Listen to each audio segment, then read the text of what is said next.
Hey there, welcome, welcome. I'm so glad that you're here. I'm Priscilla, and this is The Chat with Priscilla. We just kind of chat around here about good stuff. Today's going to be a great opportunity for you to hear about an organization that is making incredible changes in the lives of young people all over the world, really. Nancy Alcorn is here. She is the founder of Mercy Multiplied. And when you hear about how this ministry is multiplying mercy all over the world, you're going to be so glad you now know all about it. So please stay tuned.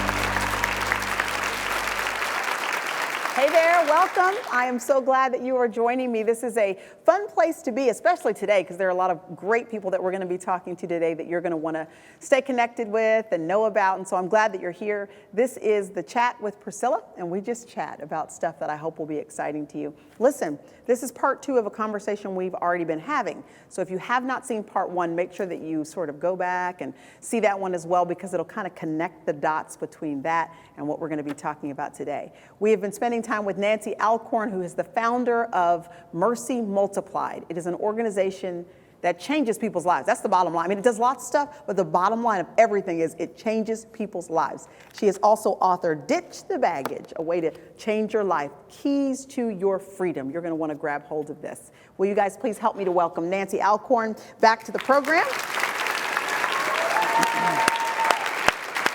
She is sitting next to 2 incredible women, one of which shared her story with us in part 1. Thank you, Camilla, for joining us as well. And then we are joined by this purple hair sitting over here. I like it very, very much, my friend. Her name is Frances. Would you guys please welcome them as well? Well, we are glad you were here. Nancy, just kind of set the stage for us about what Mercy Multiplied is and what the goal and vision of the organization is. Well, basically, whatever the problem is, Jesus is the answer, and we have facilities across America and in other countries for young women between the ages of 13 to 28 who have some type of life-controlling issue, whether they've been sex trafficked or addictions or eating disorders or unplanned pregnancy or sexual abuse or suicidal or all of this, any kind of problem you can think of. Jesus Christ is the answer. Mm-hmm. And so for girls who want help, we take them in free of charge. They stay with us an average of 6 months. Sometimes it's longer, depending on the layers of their issues.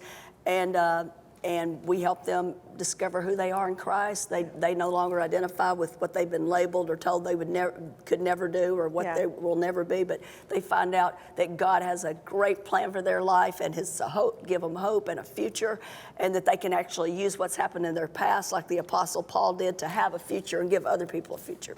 Well, there you go. In a nutshell, that's what it is, huh? And it has changed many people's lives. I have met so many women over the years from Mercy Multiplied. So many women who I look at them and the picture I might see of them of who they were before. If I looked at a photograph and then I look at this person that is standing in front of me, it looks like 2 completely different people. Not just because of clothing or something superficial like that. There is a light in their eyes because they've heard somebody say, you are valuable, you are worth something, you do not have to be the person that you once were. And we're so grateful that you've chosen to devote really your whole life, Nancy. You've devoted your whole life to this, and we celebrate that, don't we, today? We're so glad these women's lives have been changed. Frances, you are one of those women. You are one of those women who are changed, right? Yeah, absolutely. Okay, we want to hear your story. Tell us about the past. What did it look like? Where'd you come from? Definitely. Well, I grew up in a very dysfunctional home. From the outside, it looked great. It looked like everything was fine. My parents were very withdrawn. At the age of 6, I began to be sexually abused by a family member. And by age 10, that escalated to sex trafficking. It was by a family member again, and also by someone else in the community. And throughout that entire process, I was just taught that my purpose, my value, everything that I was, everything that I could ever be was found in sex and pleasing men in any way I possibly could. Okay, I got to stop right there and ask you about the sex trafficking a little bit, because I think when we hear the word sex trafficking in our mind, most of us get a picture of brothels in Greece somewhere, or off in the four corners of the world, where this is happening on a large scale. It really is, y'all. There are slaves, women and children in particular, but men and boys as well, slaves all over the world. It's a horrific crime against humanity, but it doesn't always look like what we see on TV. So you're saying here you are in America, and you are on a daily basis, regular basis, being trafficked by somebody in your family. What does that look like? Because it doesn't mean that you disappeared for months at a time, does it? No. Okay, tell us what that literally looked like in your life. For me, that meant when I got home from school, there was no one there but me and that particular family member, and there would be men just waiting for me. There'd be men who would just come into my room. There would be people who would, groups of men at times, who would be escorted to my room or to wherever I was in the house. I never knew when it would be. I never knew what time it would be. I never knew who it would be. But I always had that fear and just knowing that it was coming. How at some old were you? point. Starting at 10 years old. Starting at 10 years old. Absolutely. Did you have any sense of peace at any point in your day? Was there a place you could go for refuge? Any friend, person, adult that was around you that knew anything about what was going on other than this family member? No. But you're going to school during the day, right? Sometimes. Sometimes. Sometimes. So when you went to school, all the teachers, all the principals, all the hall monitors, nobody knew what was going on? When I look back as an adult, I know that there were certain teachers, certain faculties that knew something. I don't think anyone knew everything. I don't think anyone knew exactly how to pinpoint it, but some people knew something was going on, but nobody had the guts to step up and confront it. Can you just tell us, before we move on with your story, because we want to keep going with your story, but can you tell us what would be some things that we should be on the lookout for with young people that are around us, whether in school or at church or in our neighborhood? What are some things we could be on the lookout for that should alert us that there's something up with this child? Yeah, absolutely. Withdrawn, that's the biggest thing for me. And I've just looked back and I've met several other people who have been through sex trafficking, and it doesn't always look the same.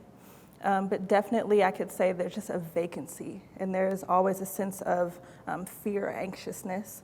And for me, I tried to cover that up as much as I possibly could by being bubbly and loud and kind of obnoxious. But just definitely looking for that anxiousness or just that jumpiness even at times. For me, I missed a lot of school. I missed a lot of school, too much to even understand what was going on. So just little things like that. And just honestly, as believers, we have discernment. We have the ability to be able to say, okay, you know what, Lord, something just doesn't feel right. Something isn't right about this situation or about this specific child. And so just knowing that and knowing that we have that access, he's not going to let that get past us. Francis, where was your mom when all this was happening? My mom is a strong woman, but she was very vacant, and she definitely worked a lot. I rarely saw her. If I did, it was late at night. And she had her own skeletons in her own closet that she was dealing with. My father and her relationship was very abusive verbally and emotionally, and she was just very scared. She was scared to address things. She was scared to just kind of come out of her shell and be the woman that God created her to be. Nancy, do you find that there's some common denominators in the parents of the children that you see coming into your home, in the kinds of parents that are parenting these kids? You mean kids like in Francis' case? Yes, like she said, there's a lot of absence in the home. Times where kids are left alone. They don't really know where they are. They don't know who their friends are. They don't even know, like in Francis's case, like what a family member was doing, because they're not there. They are not there for them. And I will also say, to balance that some of the best parents I've ever met have had daughters walk through our doors with other types of issues, and they cared very much. But in this case, it's usually families, like I think in your mother's case, she was trying to make ends meet and trying to put food on the table, and just a lot of issues around all that. Okay. So tell us now, the sex trafficking went on for how long? So I was 13. Till you were 13. So 3 years of living in fear and pain, most likely emotionally and physically. Absolutely. And what happens at 13? Well, for me, like I was saying, I found my purpose and my value and who I was in men and in sex. And so when everything ended, that family member ended up getting arrested for some gang activity, had nothing to do with what was going on behind closed doors. But after they got out, things ended. And you would think that I would be overjoyed about it, but I was devastated. I felt like I no longer had any purpose. I no longer had any value. Wow. I felt like I was no good for anything any longer. So that led me to alcohol. My father struggled with alcoholism my whole life, so I always had access to anything that I wanted at any time. It got to the point where I was taking alcohol to school with me. I was selling alcohol to other kids at school, just little petty things of that nature. And then it escalated from there to just being very promiscuous, because now it could be on my terms. It could be how I wanted, when I wanted. And I found a lot of comfort in the fact that I had control in that area. And do you hear any bits of an echo of that in your story at all, Camilla, in terms of liking to feel like you're in control and feeling like you, for once, have control over whether it's the alcohol or you're choosing the drug or you're choosing the relationship, and you feel grown up and a bit in control when you kind of get wrapped up in a habit or a lifestyle like that? That definitely, I identify with that, and then I also identify with indulging in that behavior because you want that validation because you don't have it. Okay, and that's a common thread, I think, through so much of what we talked about, that all of human beings, every human being, humanity is looking for and searching for the value and the significance they really have already been given by God. But really, he allows us as human beings the privilege of calling out that significance from especially our children, stamping them with significance, speaking well of them. And when we don't, when they don't find it in the words and the looks, the expressions that we give them that say, you are valuable, you're worth listening to, you're worth spending time on, then oftentimes they run off and they're going to find it somewhere else. We're going to continue to hear about the stories of these young ladies and how Mercy Multiplied changed their lives in just a few minutes. Stay tuned.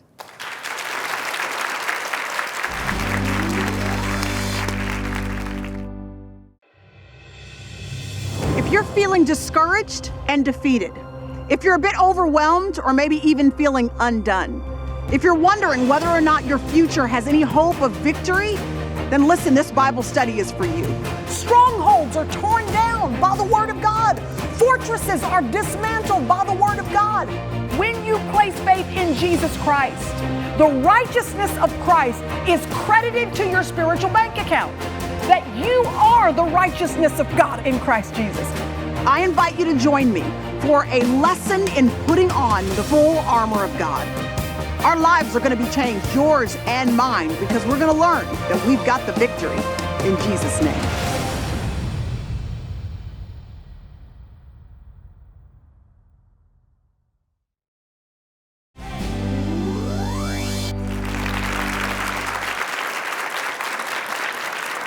Well, we're going to jump right back into Frances' story. She's just telling us a bit about what set the framework for her life and honestly what could have paved the path for your entire life had you not encountered Nancy Alcorn and Mercy Multiplied, which is an organization that has helped thousands of young ladies just like you. So you've taken us through what was a very dysfunctional situation that could have destroyed your life. But here you get to this place where you now are controlling things at least. You're still not making wise choices, but you feel good about the fact that you're in control at least. And you set for yourself a goal, a life mission. This is what you want to do. This is what you want to be. What was that? Again, my goal was to be fulfilled in what I was taught was my purpose. And so I thought that my only chances were to either be a prostitute or a stripper. And I was like, all right, cool, this is what I need to do. So at 15, I dropped out of school thinking, well, this is not going to help me in the path that I want to go down. After dropping out of school, things kind of spiraled even more out of control. I got into self-harm. I started drinking more. I got into smoking marijuana, even being more promiscuous. And what is self-harm? When you say that, what did that look like for you? for me, that was cutting. And I cut with anything I could find, anything that I could get my hands on. And it didn't start off as me saying, okay, I'm gonna go get this specific tool or this item. It was, man, like I feel so numb. I feel so empty that I need a way to escape this. I need a way to feel like I'm still living and I'm still alive. Is that what cutting is all about? Because I've often wondered what is the purpose? What's the gratification that you would get from cutting your own skin and bleeding? What does that do for you? You're saying it takes you out of numbness? And for me, it was two things. That was definitely a part of it. And then at other times, it was to escape emotional pain that I was feeling. Because the physical pain took my mind off of the emotional pain and the emotional stress that I was under. So at different times, it operated different roles for me. Okay. So do you find a lot of women, young women that come to you, have a problem with cutting? Absolutely. In fact, these days, it's more likely that they do than that they don't. Really? Absolutely. One girl had carved so deeply the word forgotten in her arm that it was just like forever going to be there. She went through it seemed like, and she went through the program and had a tremendous life change. God healed her heart. She got set free from all that stuff. And we had a 25-year anniversary of Mercy. The girl's coming back about 7 years ago, and she comes running up to me and she said, you know what, I got a revelation. If God can heal my heart, he can take away these scars. And I started praying over my scars, and she goes, look, it's gone. And that word was gone. God just took it off her arm. And only God, that's supernatural. Yeah, that's beautiful. That's beautiful. So you find out about Mercy Ministries at what point in your journey? Oh man, I found out about Mercy at 18 years old. I got my first place, moved out thinking everything was gonna be great. I have my own life now. That was not the case. If anything, I was able to be even more ratchet than I was before. I love the word ratchet. Be ratchet. The only way I can explain it. Yeah. But my mom actually called me and told me that she heard about Mercy on Enjoying Everyday Life, which is Joyce's program. And she was kind of hinting that I should go, but at the same time didn't want to tell me what to do. So your mom knows all this. Your mom knows what's going on. She knows how you're living. She knows all the ratchetness. Yeah, she kind of didn't want to look at it. Didn't want to see it, but she knew. And so I'm like, Mom, stop playing with me. I know I need to go. I know I need to get my life together. And I immediately went online and applied, and I walked through the doors of Mercy on August 13th. What did you first encounter August 13th? What year? 2013. 2013. So this is just a couple years ago.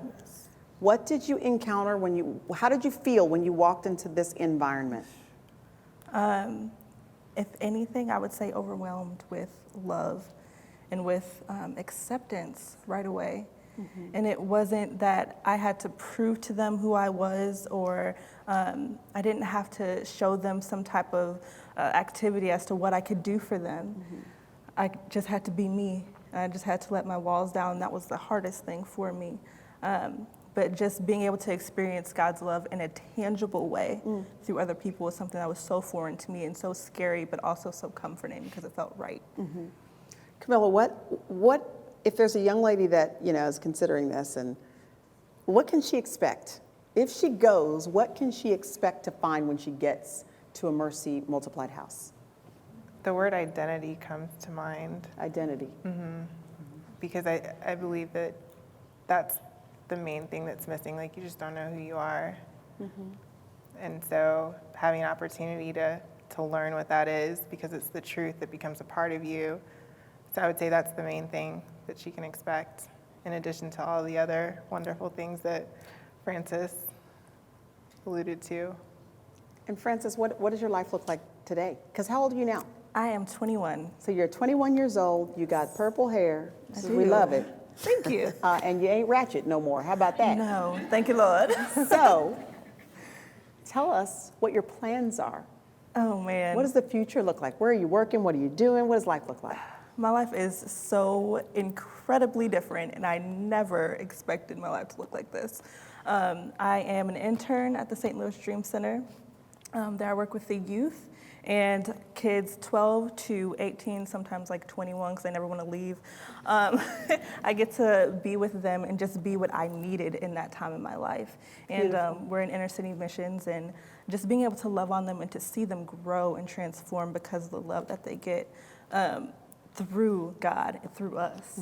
And I'm also working at Mercy Ministries, and just being able to be there at the call center and just operating in what God has shown me to be my passion is just interceding and just loving on people, and being able to show people that there is another step that you can take. There is another way out of the life that you're living. What would you like to do when you grow up? When I grow up, I actually have a nonprofit organization that I'm working on right now, just the baby steps of, and it's ultimately just a safe haven for youth, and just an opportunity for them to have a place where they can come and relax and be themselves and get equipped to do what they love. We'll have things such as dance or vocals training or whatever that may be, that will just light their fire and show them their purpose and their value, and will help them to sharpen those gifts. And then we'll also have transitional living in safe houses and things of that nature for more serious situations. So in other words, you're just kind of multiplying the mercy, passing it on. Yeah. What about you, Nancy? Talk to us about where you think Mercy Multiplied is headed, and not only that, what some of maybe your most pressing needs are right now that people could be aware of.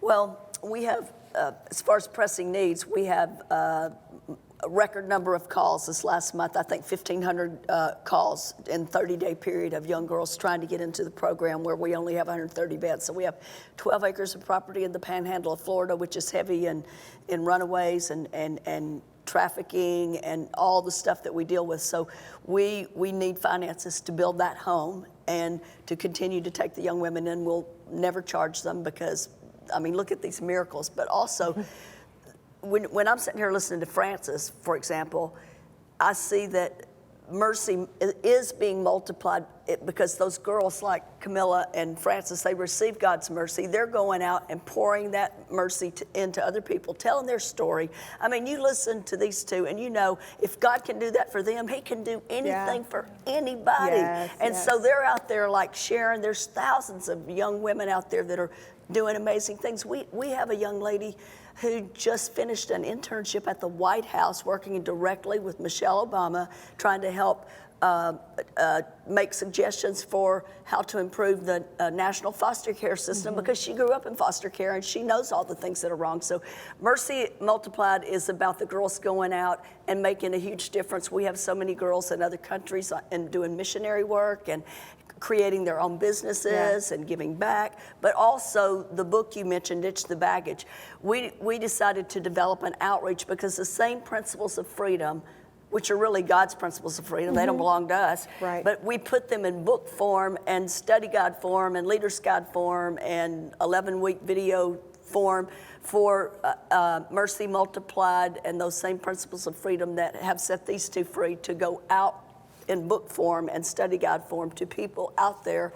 They can apply it to their life. We did beta test groups in women's prisons, all different demographics, high school girls, college girls, older women, men, and the same results came back, just people sending us these crazy testimonies of how they just had freedom that they never knew was possible. So I'm excited about Mercy being multiplied that way right now. Very, very excited. That is very exciting. And you mentioned the property in the Panhandle of Florida. Are you saying that you have the property, but you need the resources for a building? Right, we have the property, but we need the resources to build another 40-bed facility on that home, and that's probably $6-7 million by the time you do the landscape and the furnishing and all that. Get everything you need. But you know what? There's a whole host of people out there that I think care, that would love to see women like this have a place to go, a place where they can be made whole and set free and all that great stuff. And so listen, you have an opportunity to help. I personally am just going, jump out there and tell you, you should help. I mean, pray about it, think about it. But listen, if you are looking for a great place to be able to donate not only your money, your resources, but your time, your prayers, invest them in Mercy. I keep saying Mercy Ministries, but it is a ministry called Mercy Multiplied, where mercy is being multiplied across the landscape of America and the world through this incredible organization. So listen, this is a great place for you to get invested and involved. I'm so glad that you guys were here that you're open and vulnerable with your story, because I want you girls to know something, that your willingness to be for real and plain and simple and open and share what happened to you is going to be the key to somebody else's freedom. It really is. It's going to set somebody else free to come out and say for real what's going on and finally find the hope that they need. So thank you guys so much for being able to do that today. Would you guys please thank them for being on the program? Thank you for joining us as well.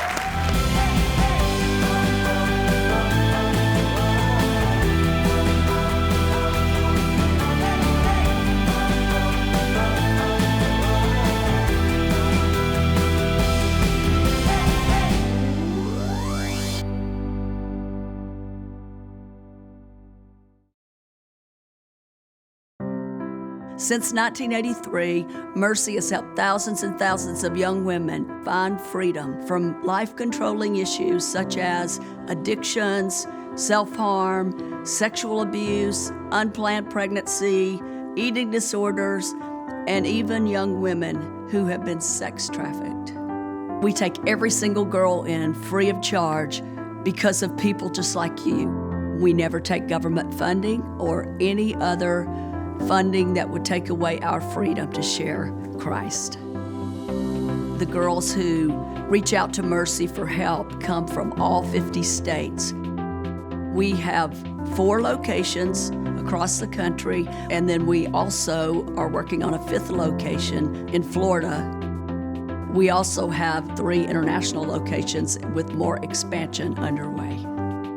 For anyone out there who is hurting, who is desperate, who is looking for an answer, there is hope.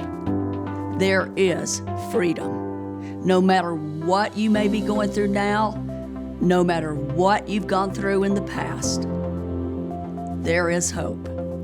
There is an answer.